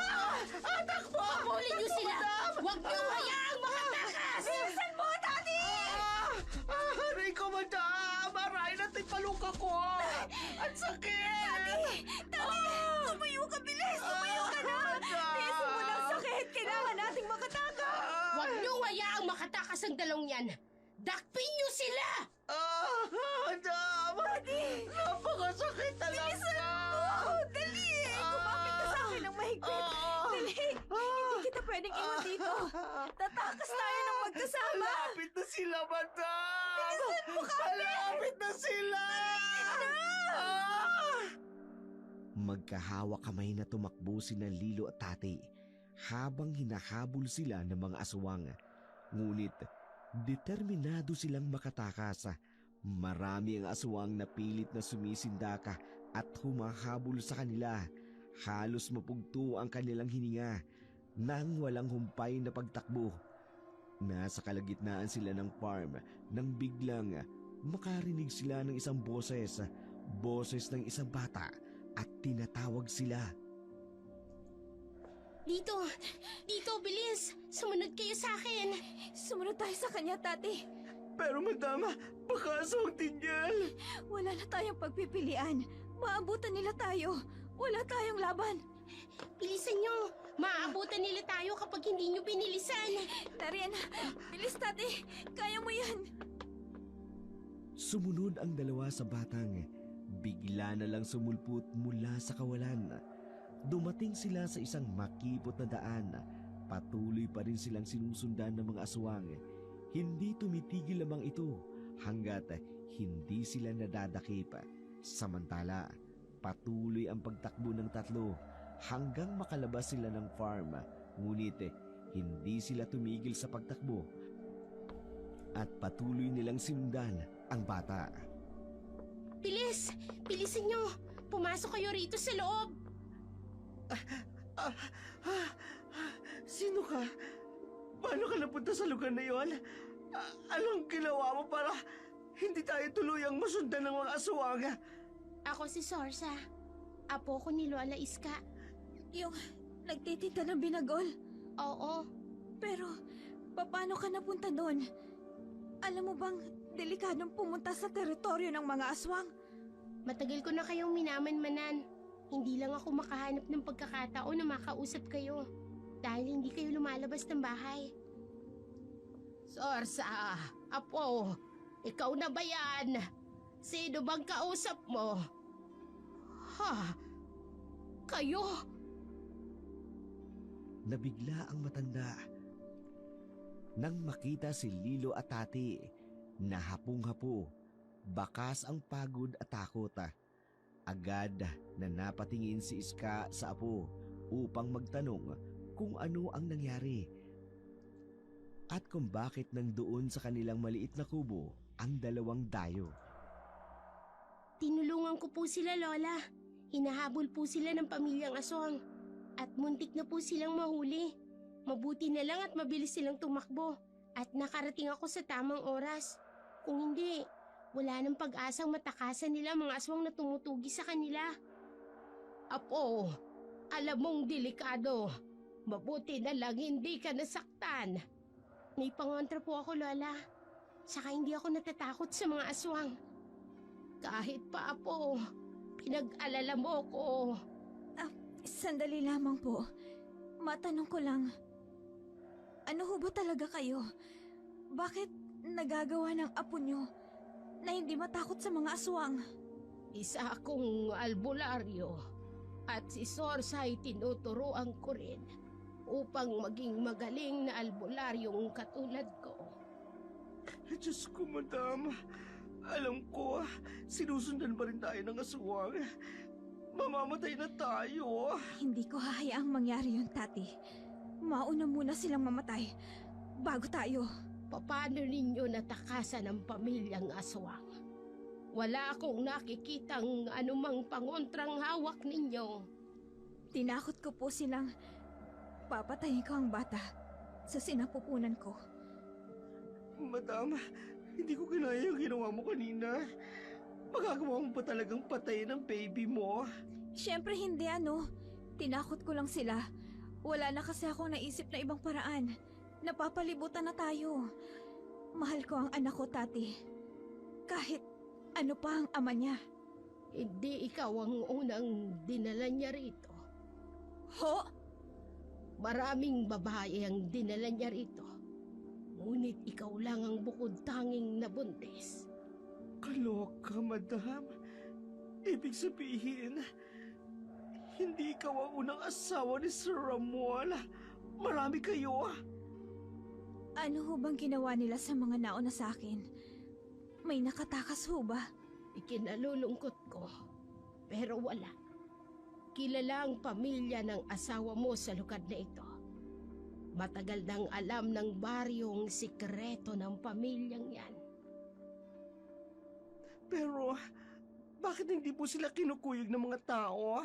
Gaya po ng mga nakikita natin sa mga palabas sa TV at sa mga napapanood namin sa mga YouTube channel, lalo na sa Dark Shadow. Takot ang mga tao. Mas malakas ang mga aswang kesa sa mga ordinaryong tao. Kaya ang ibang mamamayan na nakatira dito, nagsilipat na lamang sa ibang lugar. Iilan na lamang ang nakatira dito, yung mga walang-walang mapuntahan. Paano po natin sila mapupuksa? Hindi pwedeng matakot na lamang tayo sa kanila. Halika kayo. Pag-usapan natin ang mga hakbang na gagawin natin laban sa mga aswang. Nasa loob sila ng maliit na kubo ng maglolang albularyo. Umiiyak si Tati dahil natatakot ito sa mga susunod na mangyayari. Samantala, si Lilo naman, masinsinang nakipag-usap kay Aling Iska.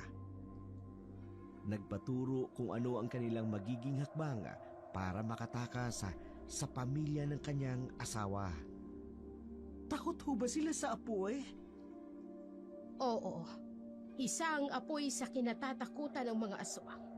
Dahil itinuturing ang apoy na may kakayahang pumatay o mawasak ang mga nilalang na may demonyong kalikasan, tulad ng aswang.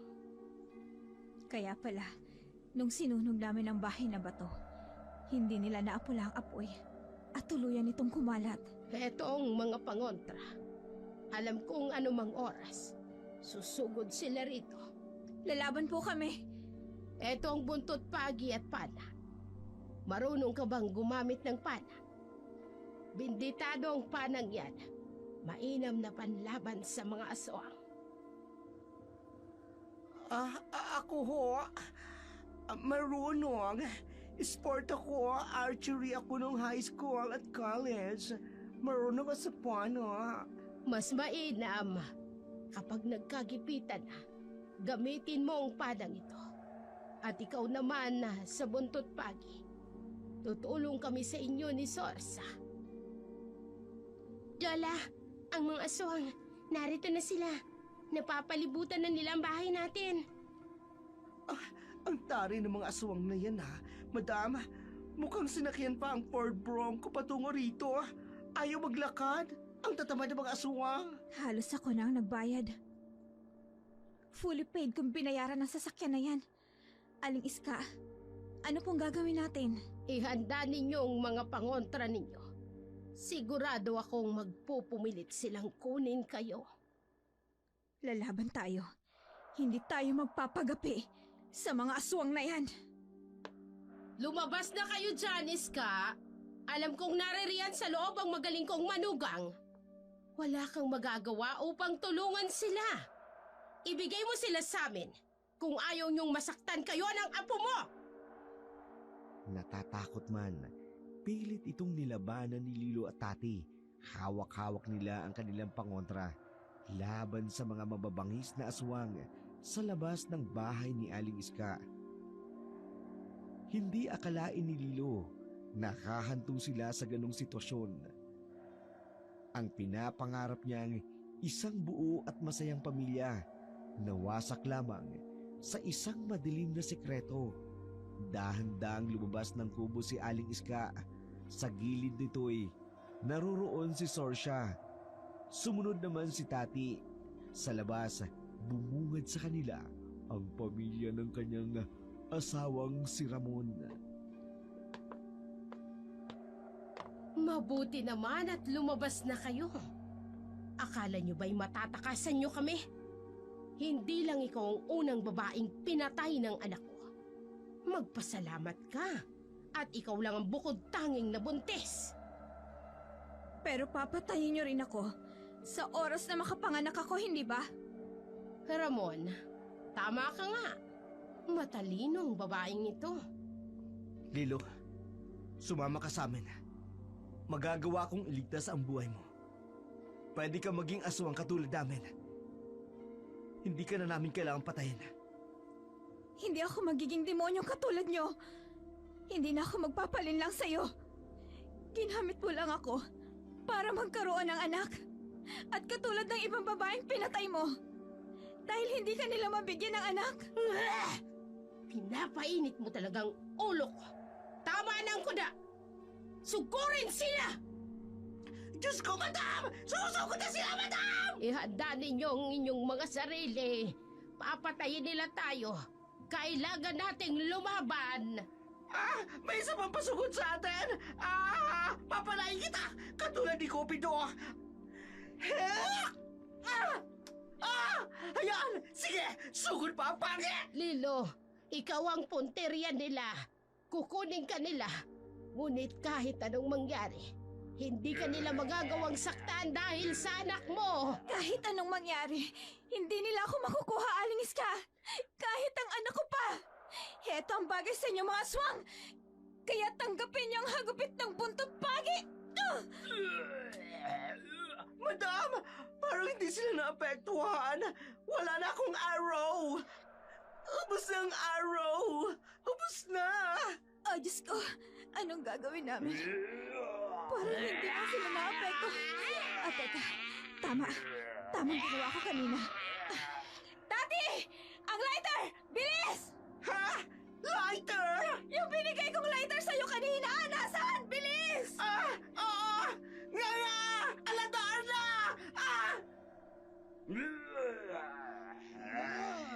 Sumusuko na ba kayo?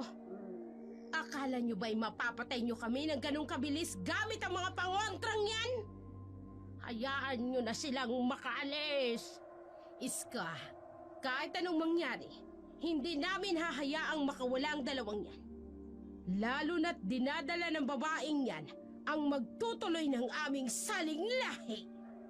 Madam, ano binabalak mo? Susunugin ko mga hayop na yan. Amoy gas? Madam, paano? Si Sorsa, inutusan ko siya kanina habang nag-uusap kami ni Aling Iska. Pinabuhusan ko sa kanya ng gas ang buong paligid. Unti-unting lumapit ang pamilya ng asawa sa kanila. Patuloy naman silang umaatras palayo sa basang lupa dahil sa gasa. Yun ang natitirang plano ni Lilo upang magapi ang aswang. Patuloy ang pag-atras nila hanggang medyo nakalayo na sila sa basang lupa. Sige, yan ang nararapat niyong gawin. Ang umatras. Mga mahihinang nilalang. Ina, kunin na natin ang asawa ko. Hindi pwedeng mamatay ang anak namin. Masasayang ang lahat ng pinaghirapan natin sa kanya. Lalo na ang bata, ang magpapatuloy ng ating salinlahi. Huwag kang mag-alala, anak. Kukunin natin ang babaeng yan. At ang apo ko. Hindi niyo magagawa yan. At pagsisisihan niyong nakilala niyo ako. Matapang ka talaga. Tingnan natin kung saan aabot yan. Mga alagad! Sugod! Hindi. Itong bagay sa inyo.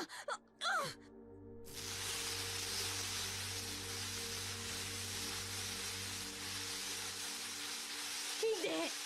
Apoy! Napapalibutan tayo ng apoy! Hoy! Ano? Paano nangyari yan? Hindi!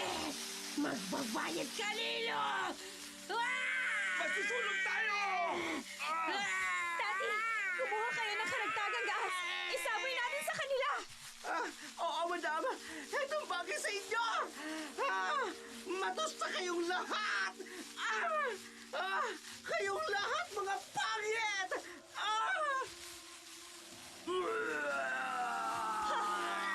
Ano? Madam! Si Ramon! Lumunang galing sa natutubog na apoy!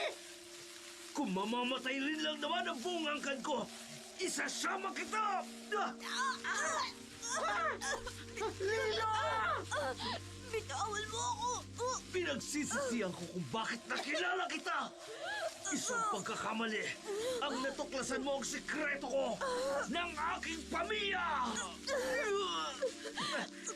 Anong gagawin ko? Sininsisi mo sa kademonyohan ng pamilya mo. Kayupan mo, wala ka bang puso? Minahal kita ng totoo. Pero niloko mo ko at iba pang babaeng nililang mo. Isasama kita sa hukay, Lilo! Tawag ng kalikasan, Lilo. Walang silbi sa akin ang mga naunang babae sa'yo. Hindi ako mabibigyan ng anak. Pasalamat ka. Ikaw ang bukod tangi kong nabuntis. Pero, ikaw pala magiging dahilan ng pagkawala ng angkan ko! Bitawan mo leeg ko. Hindi ako makahinga. Mamamatay ka! Kasama namin, Lilo! Mamamatay ka! Bitiwan mo siya, aswang!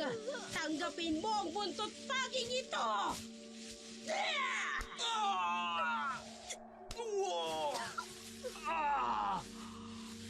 Madam! Kumapit ka sa braso ko! Heto ang gas para sa iyo! At sisilabang ka namin para hindi ka na mabuhay pa! Lilo! Hindi dito magtatapos ang lahat. Mapatay niyo man kaming lahat. Dinadala mo ang anak ko. Itutuloy niya ang lahi namin. Diyos ko. Matusta kayong lahat! Malaya na tayo sa mga aswang! Umiiyak na nakayakap si Lilo kay Tati habang pinagmamasdan ang nasusunog na katawan ni Ramon at ang pamilya nito. Kahit ganun, may lungkot na nararamdaman si Lilo. Minahal niya rin ang kanyang asawa. Masakit man para sa kanya, pero ayaw niyang madamay ang ibang tao sa kasamahan ni Ramon at ayaw niyang may iba pang mabiktima ang mga ito. Madam, aalis na tayo. Ako na lang po magdadrive. Pasalamat na rin tayo sa asawa mong aswang, madam. Kasi dinala niya ang kotse dito. At may masasakyan tayo pag alis. Sige, salamat, Tati. Aalis na kayo. Opo. Maraming salamat nga rin po pala, Aling Iska, sa pagtulong niyo po sa amin. Kasi kung hindi po dahil sa inyo, baka bihag na kami ng pamilya ni Ramon. Kami ang dapat na magpasalamat din sa inyo. Dahil sa lakas ng loob ninyo, ngayon ay wala ng aswang sa lugar na ito. Walang anuman po yun. Madam, ano nangyayari sa inyo? Bakit hawak-hawak niyo ang tiyan niyo? Ang sakit ng tiyan ko, Tati. Ha? Sobrang sakit.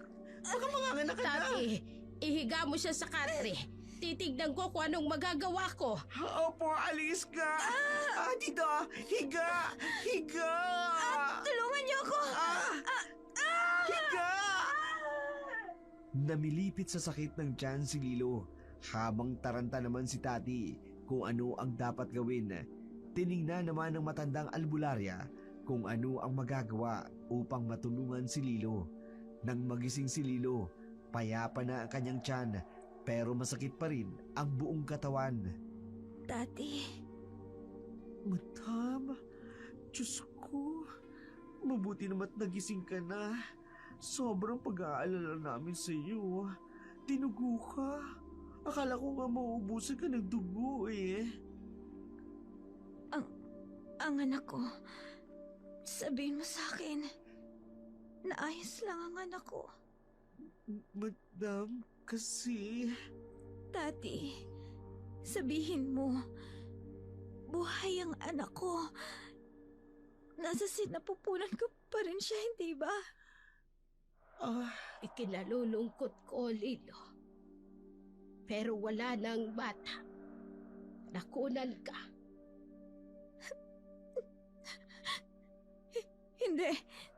Hindi totoo yan. Ang anak ko, ibalik niya sa akin ang anak ko. Wala akong pakialam kung maging aswang man siya. Anak ko siya. Ang anak ko. Madam, tama na. Mahina ka pa eh. Baka mabinat ka. Sorry talaga, madam. Pero, nawala ang baby mo. Ang anak ko. Ang anak ko. Ibalik niya sa akin ang anak ko. Ibalik niya sa akin ang anak ko. Nadurog ang puso ni Lilo nang malaman niyang nakunan siya. Halos mawalan siya ng malay sa kaiiyaka. Bilang isang ina, napakasakit noon para sa kanya. Sa isang iglap lang, nawala ang pamilya ng kanyang pinapangarap. Matapos ang pangyayaring iyon sa baryo, bumalik sina Tati at Lilo sa Maynila. Ilang araw din nanatili si Lilo sa ospital para sa follow-up na gamutan dahil sa nangyari sa kanya. Madam, aalis ka ba talaga? Babalik naman ako, Tati. Kailangan ko lang talagang makalimot muna. Ipauubaya ko muna sa'yo ang negosyo. Huwag mo tong pababayaan. Pangako, madam. Hindi po. Mas mabuti nga po sigurong manatili ka muna sa Amerika, madam. Baka doon wala ng aswang. Sana nga. Ikaw. Ipagpatuloy mo rin yung therapy mo. Sure, madam. Binabangungot pa rin kasi ako sa nangyayari sa atin sa baryo na yun. Maraming salamat, Tati. Hindi ka lang magaling na assistant. Isa ka ring mabuting kaibigan. Kahit kailan, hindi mo ako iniwan. Madam naman, napapaya ka po eh. Lilo na lang. Simula ngayon, ikaw na ang best friend ko. Ay, first name basis tayo. I'm so happy and honored to be your best friend, Lilo. Ako na si Stitch. Lilo and Stitch. Baliw! Ano nga palang pasalubong mo pagbalik ko? Pasalubong ko pagbalik mo? Walang hiya ka. Pasalubong ko pagbalik mo. Anong gusto mong pasalubong pagbalik ko? Ay, ka talaga. Syempre dollars. Charing lang. Kahit cloud perfume, okay din sa akin. Or yung perfume ni Ariana Grande. Happy na ako doon. Commercial pa ha. O sige, dadamihan ko para sa'yo. Perfect! Siguro naman magkakajowa na ako dahil sobrang Latina na ako sa bango. Tumawa ka naman.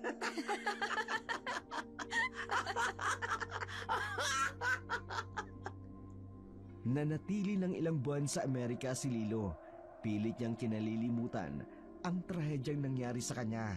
Marami ang nagtatanong sa kanya kung anong nangyari sa kanya sa maliit na baryo na yun. Ngunit tikom ang kanyang bibig.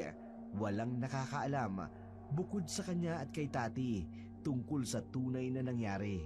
Si Tati naman, katulad ni Lilo, pilit niya ring ibinabaon sa limot ang malagim na trahedyang nangyari sa kanila ng kanyang boss na kaibigan niya na si Lilo.